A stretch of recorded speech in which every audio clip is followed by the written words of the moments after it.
Hello, I'm an addict, and my name's Adam, and I love all of you very, very much, and just very grateful to be here in this moment. It's been a great year, a lot of feelings. I got to share early. It's been a great week because I get to celebrate. Not that all weeks aren't great. I mean, life is really hard, and I would like to tell you that, geez, I'm just really tired and all this, but the reality is in Narcotics Anonymous, we celebrate, at least I've always been told to pick up a key tag for a week. I mean, it's great. And I got to go to an in person meeting on Saturday, which is my home group. And, it was awesome to see so many people from, I'm here in the Tidewater area of Virginia, to come and just the love. I mean, the amount of balloons and the amount of cards this year. I mean, I took home a nice big load this year. I did. And my wife and both children went. So it was Patrick's coming out party. And, just to go in and then the women that, and, I want you to remember that I've been coming around Tidewater Area Narcotics Anonymous since 2009. So they've seen me.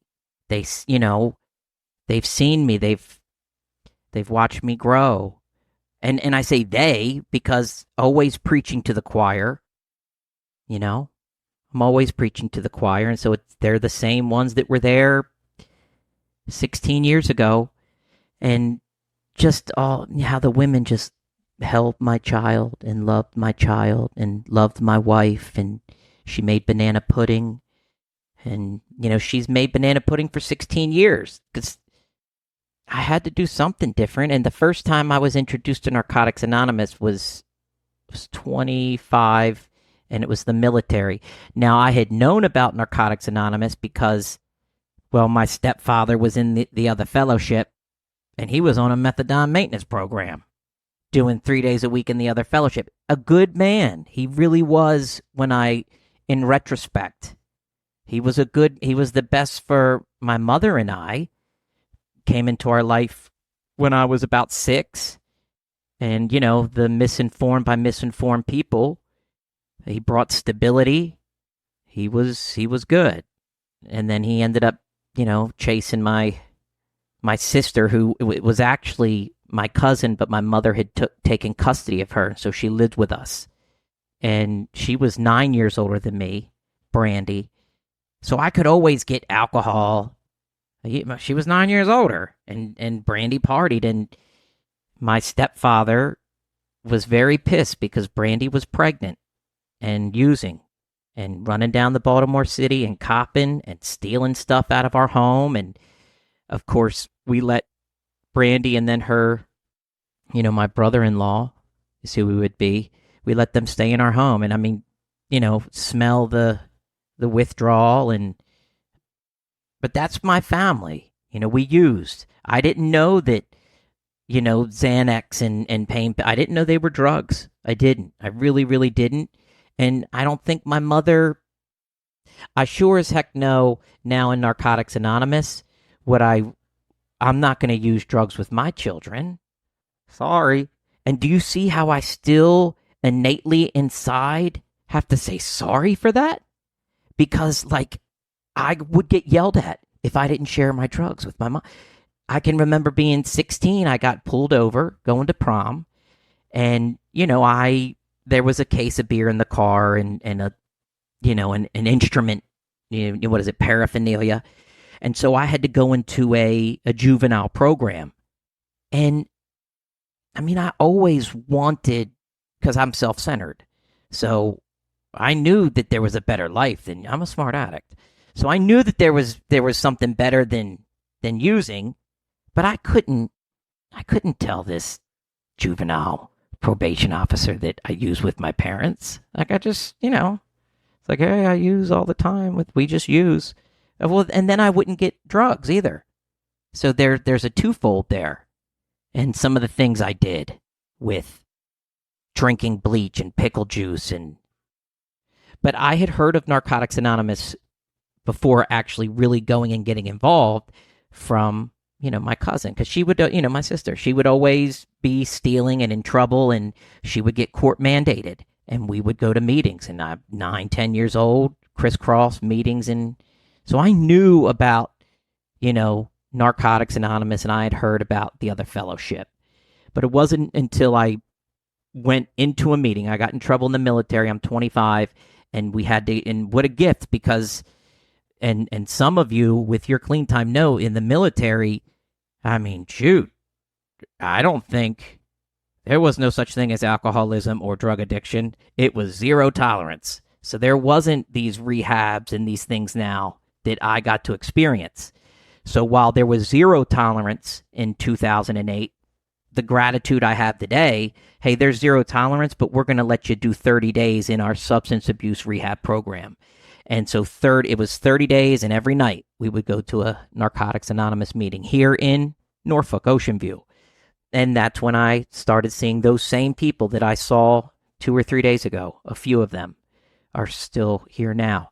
And I knew as soon as I walked in, I knew who's an addict. When I heard, the old timer share, there was just something attractive about it. And what was attractive was that the fact that they weren't using drugs. Not that addict, it's like, because I've heard old timers say, like, I couldn't believe that people stopped using. I could. I knew. Because I was always kind of using. So it's like, I don't know. I just knew. I knew that this was the answer at 25 years old. And I believed deep down that I would get it. But I didn't. Maybe there were some seeds that were planted those first 30 days. And great, I didn't go home to Baltimore. My grandparents were still alive. And my grandfather, who he was very proud that my mother had taken Brandy, my first cousin, in. So he was proud of my mom and Wayne. He loved Wayne too. But when the hit the fan, and Brandy was always they had put their house up for her, everything up for her. And so I was getting into a little bit of trouble. And that's why I went into the military, because I was going to go to jail, and I just couldn't go back and disappoint him. So, while there was some rough years in my early childhood, something shined through. There was always this, where we would call it, I guess, our higher power, or that, right? There was something there that was always looking out for me.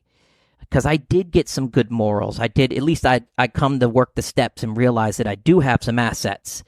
And that was inherent from, even my mother too, who I wish she would have, and I know we don't wish in Narcotics Anonymous, but so whenever I hear parents share about how their children are mad at them, I would love to talk to their children, because, my mother died, as a direct, and then my stepfather, who I love so much, in a diaper as a direct result, at 50 years old. My mother was 59.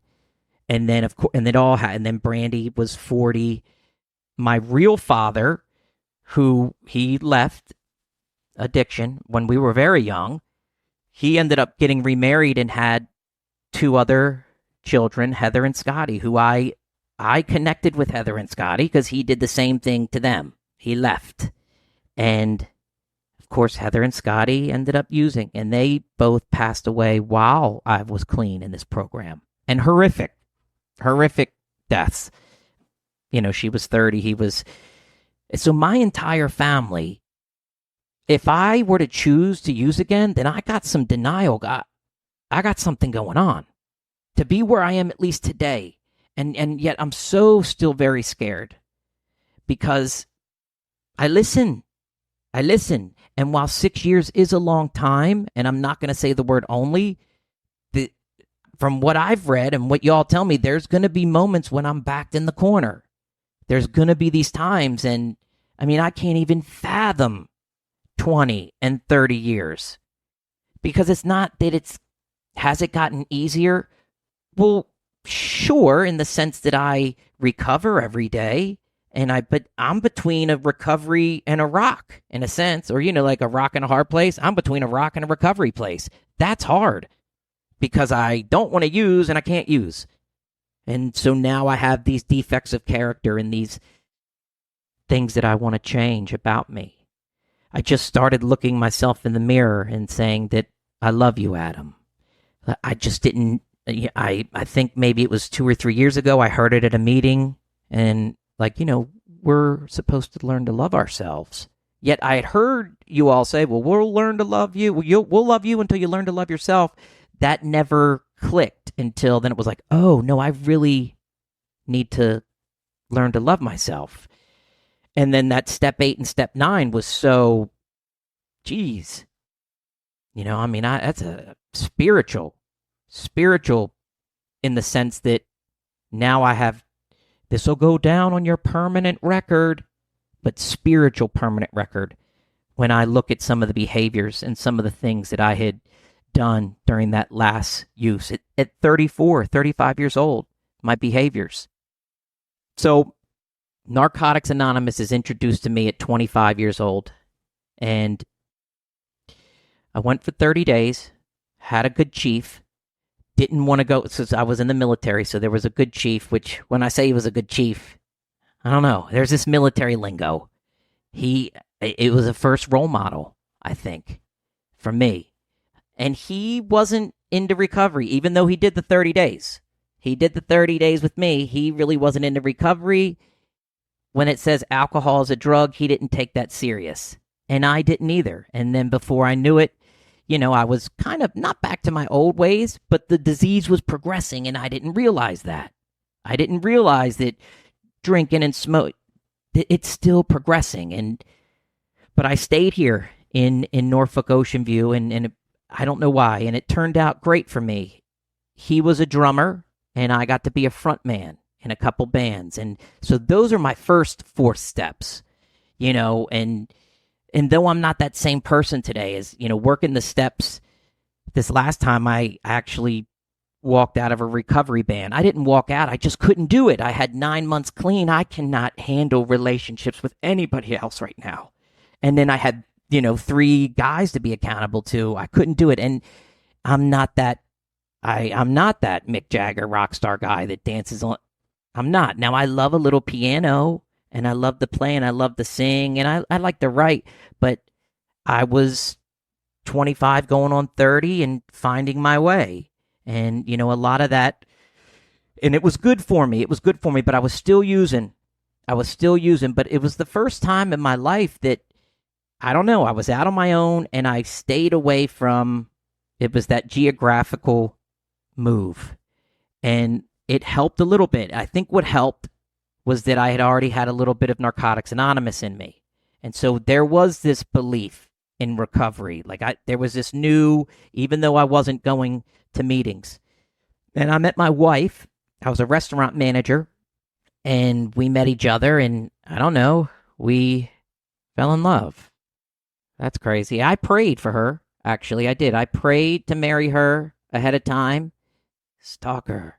And then I didn't stalk her. I'm obsessive and compulsive, but I'm also a perfectionist. So if I can't get what I want, I'm going to give up. But I can remember our first date, and I was just like, no space. I was like, no space. Is that okay? And so, and grateful for her strength. And then she went back to law school or went to law school. And then after she got out of law school, I started going to college, and that's been 11 years. Now, I started using after I used on our wedding day. And she didn't even know. And now I can be real quick to be like, well, my mom was here.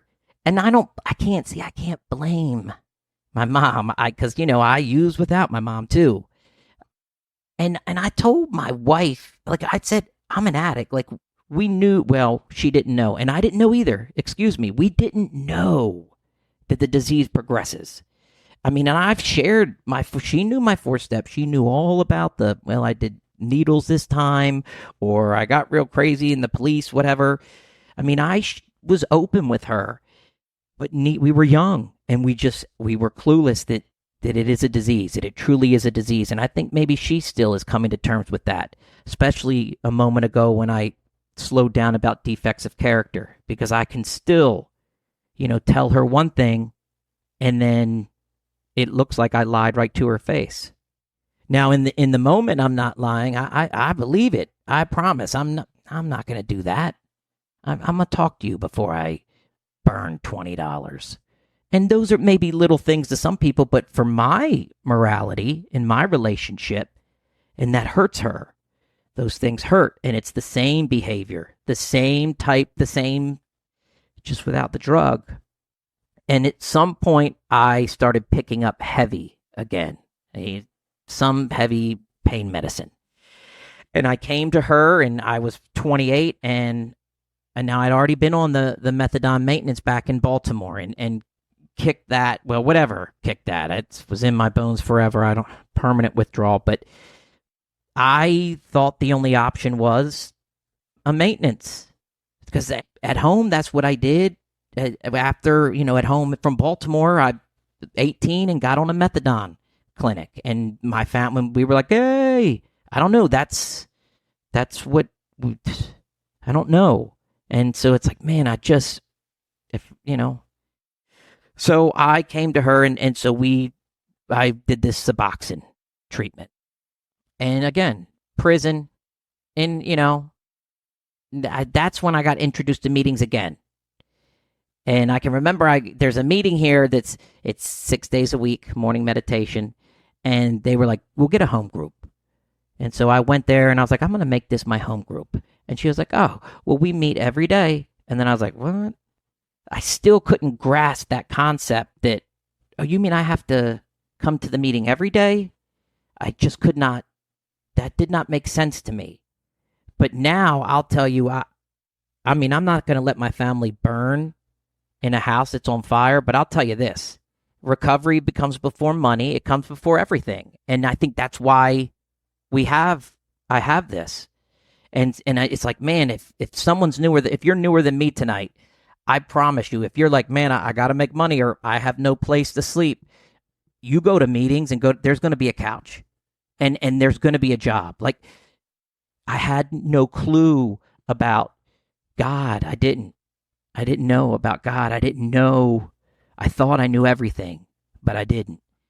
And so I get on this Suboxone maintenance program, and I try to do it their way the first time. And by like 9 days in, completely off of it, I'm like, oh, this is worse than slower. It's a slower death. My equilibrium, back on it, and then just hellacious, and then not going to meetings.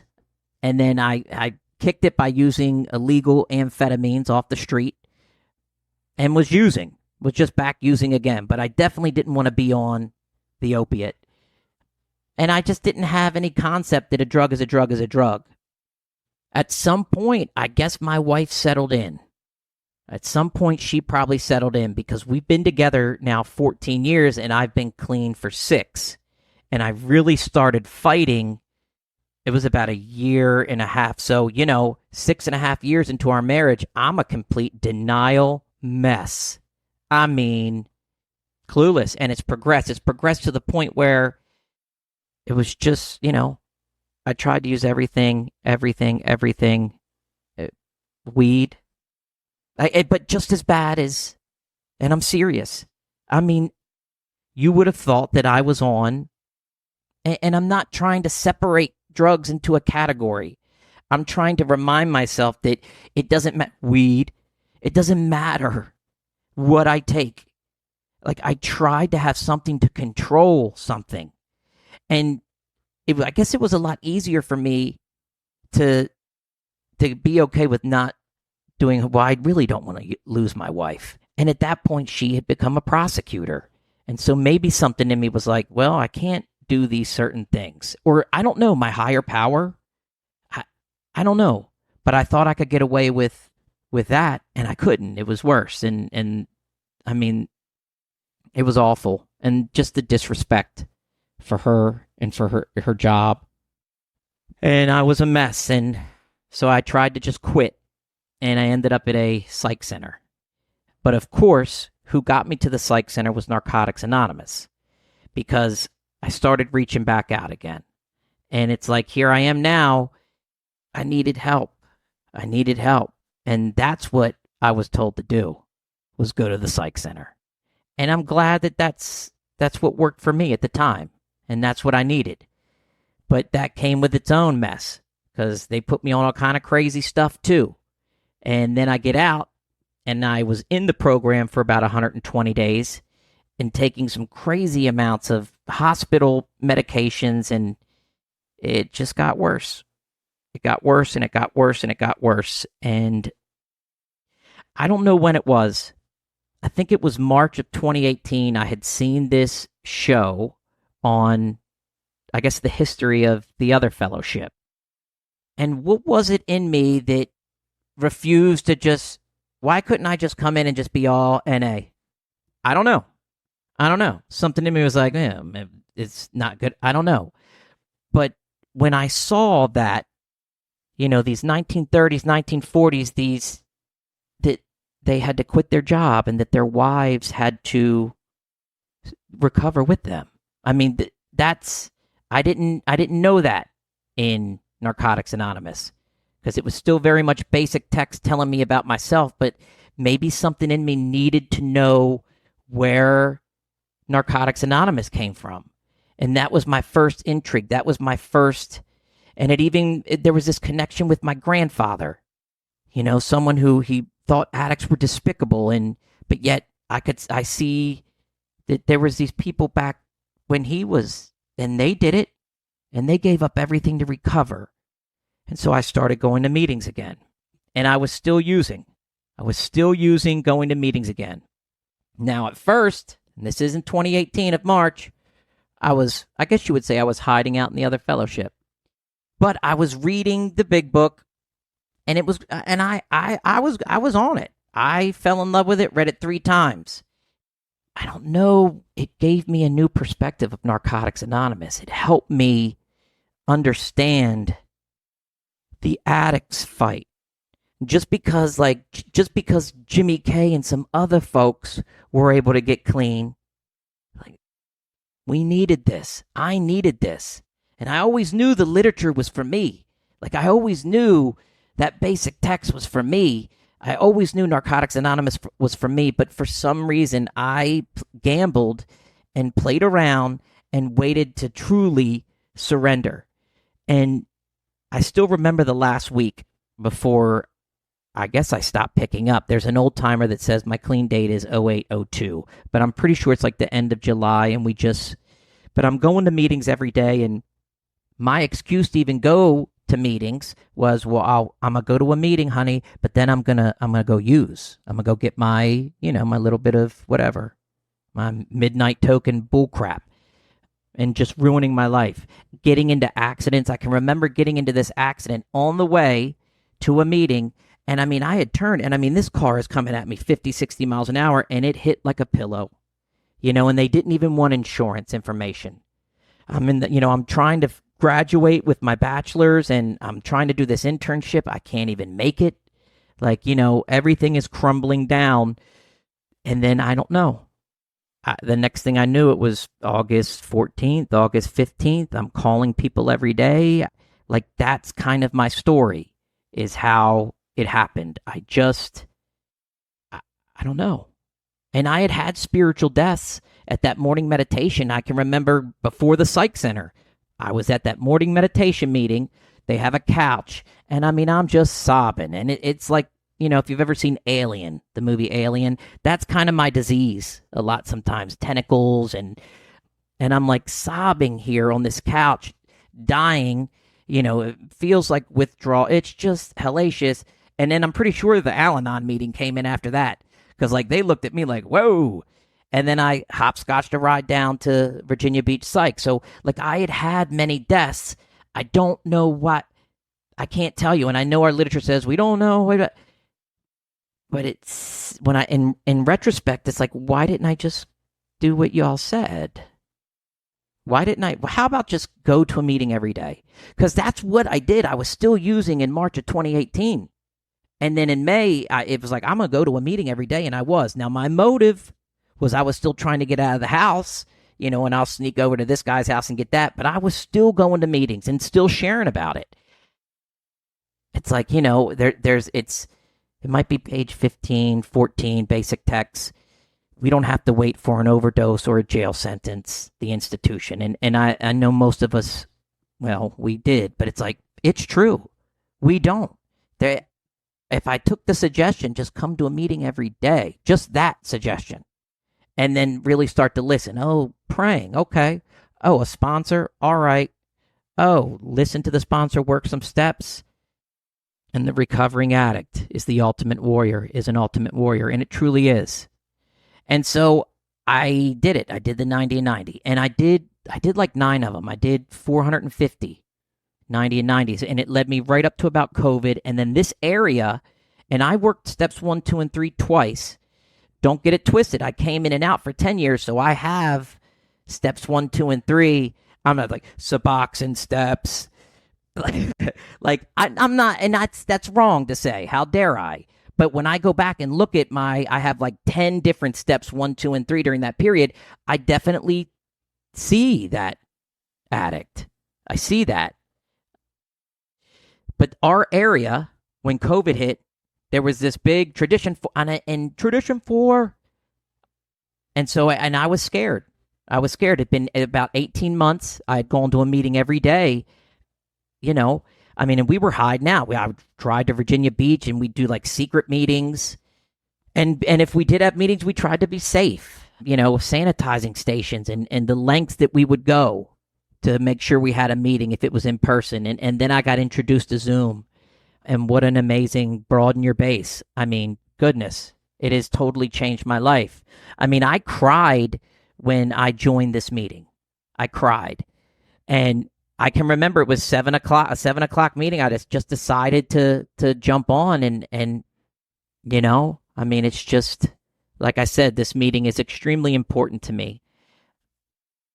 H&I service has been, as soon as August 2nd, August 3rd, so that was the second, so it was like August 4th. That's when I really remember, maybe. I said August 14th. It dawned on me because it was the first area meeting that I returned to. Now, during those 10 years, it was like, just go to an area meeting. We need a GSR. And I would go, still using, but I don't know. Something turned me off about it. I didn't understand. How about that? I didn't understand, and there'd be fights about, this tradition and that tradition. So this time around, I wanted to do something different. So I went to H&I meetings, and I'm a big talker. Y'all know that. I didn't say anything for the first 6 months. I just went, showed up. And I'm still in H&I. I'm the vice chair now, which I don't know. It's a lot. I got 2 kids, but God is making it work. And when COVID did hit, I was the secretary, and it was like 60 to 80 pounds of literature, H&I literature for the Tidewater area, key tags, everything, just a whole box of literature. And they trusted me to bring that literature here to my home because it's right up the street. And that literature sat here for, 2 years, but people would come and go, if we had a commitment. And on the day that it was going to leave and go back to the church, the literature chair, I was going to say her name, but she came to pick up the 60 pounds of literature. And I was mowing the lawn. I stopped. We hugged, right? Because we hug in NA, and lifted up this big 60-pound literature, put it in her vehicle, and she drove off. And I go to mow again. And I swear, not 10 seconds as I'm mowing, random dude that I used to use with or used to try to swings by, and I'm mowing, and he's like, hey, I got some codeine. And I'm like, okay, and just kept mowing, and he left. But that's life-saving literature. And it was at my home, and it was saving me for the longest time. And when 60 pounds of literature left, I swear to you, that is, and even if all that literature, what if we got 5? What if we got 5 that stayed? But to show the spiritual, just as soon as she drove away, random. Hey, And then what this program's taught me too, as I was thinking about it throughout the day and at the end of the night, maybe he said his wife died of COVID. I don't know.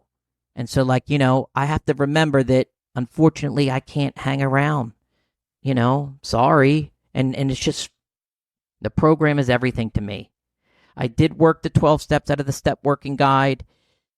I got, my son Judah was born when I shared my 12th step. I'm back on the steps now. I'm on the 6th step, and it's hard.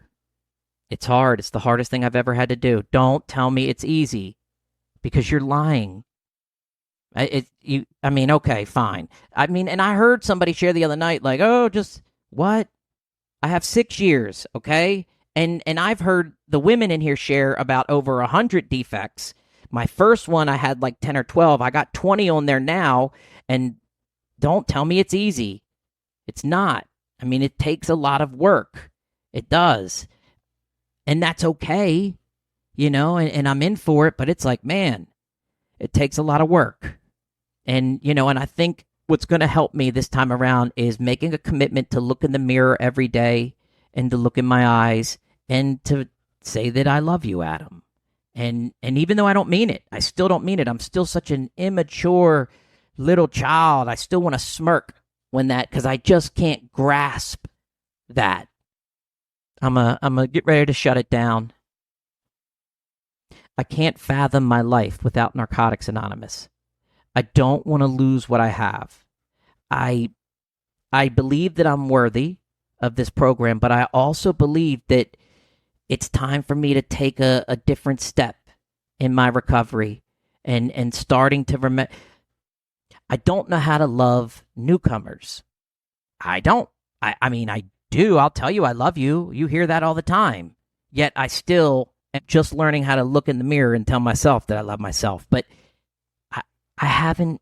I mean, I have one sponsee, and he's starting to share his fifth step, but I don't hang out with. I don't know how to do that. What? I'm supposed to hang out? I mean, if I go into an institution, I usually go with another addict, but I don't. So recovery is infinite, and I still have a lot of work to do, but this program has given me so much, so much, and I could never, ever, ever repay it. So, but I believe if I stay clean, and keep coming back and doing what y'all tell me, that, and you all are worthy of that too, because I want to respect, and if you only keep it by giving it away, so why don't I apply it? All right. I love y'all. That's all I got.